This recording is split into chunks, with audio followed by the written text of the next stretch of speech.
सोचो एक ऐसी फिल्म जो सिर्फ फिल्म ना हो बल्कि इतिहास हो, जिसमें कैरेक्टर्स न केवल पुराने युग से हो बल्कि उनमें आज की इमोशंस की गहराइयां भी हो। और डायरेक्टर एस राजामौली, बाहुबली और RRR जैसे सिनेमैटिक तूफान लाने वाले विजनरी अब वो तैयार हो रहे हैं अपने लाइफ के सबसे बड़े सपने को पूरा करने के लिए, महाभारत के लिए। ये कोई छोटा मोटा प्रोजेक्ट नहीं है। राजामौली का कहना है कि हर फिल्म जो उन्होंने अब तक बनाई है वो बस एक रिहर्सल थी, असली परफॉर्मेंस तो अब शुरू होगी। ये महाभारत एक या दो फिल्म नहीं होगी बल्कि 10 पार्ट फिल्म सीरीज होगी। हाँ, 10 अलग अलग फिल्म्स, हर एक पार्ट अपने आप में एक एपिक चैप्टर होगा। उनका मानना है कि महाभारत जैसे महान और कॉम्प्लेक्स एपिक को कंप्रेस करना गुनाह होगा। राजामौली का कहना है कि वो महाभारत को अपने अंदाज में बनाएंगे, कहानी वही रहेगी लेकिन कैरेक्टर्स और उनके रिलेशनशिप्स को नए नजरिए से एक्सप्लोर किया जाएगा। तो सोचिए, अर्जुन, कृष्णा, द्रौपदी, कर्ण, इन सब को हम एक नए डायमेंशंस में देखेंगे, शायद जैसा कभी किसी ने नहीं देखा होगा। राजामौली इसके लिए जल्दबाजी में काम नहीं करना चाहते, वो परफेक्शनिस्ट हैं। उन्होंने ऑलरेडी क्लियर कर दिया है कम से कम साल भर सिर्फ रिसर्च में लगेगा। उनका गोल है हर वर्जन, हर इंटरप्रिटेशन, साउथ से नॉर्थ, कथा से ग्रंथ, सब कुछ समझना। फिल्म की स्क्रिप्टिंग पहले होगी, कास्टिंग बाद में, क्योंकि राजामौली के लिए कहानी ही सब कुछ है। इस फिल्म को लेकर अभी तक सिर्फ एक ही नाम कंफर्म हुआ है, नानी।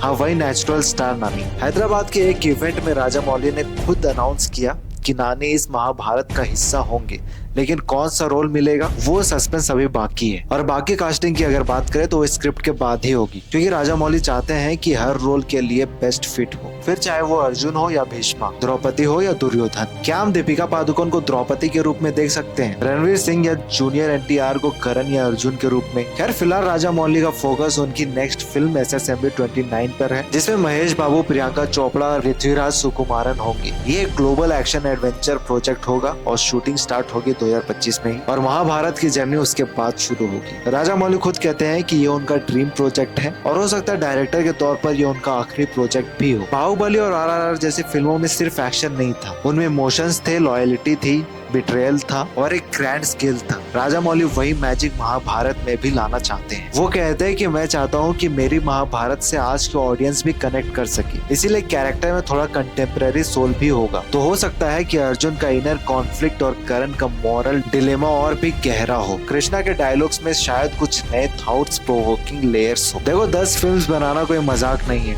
हर फिल्म का बजट हजारों करोड़ तक जा सकता है।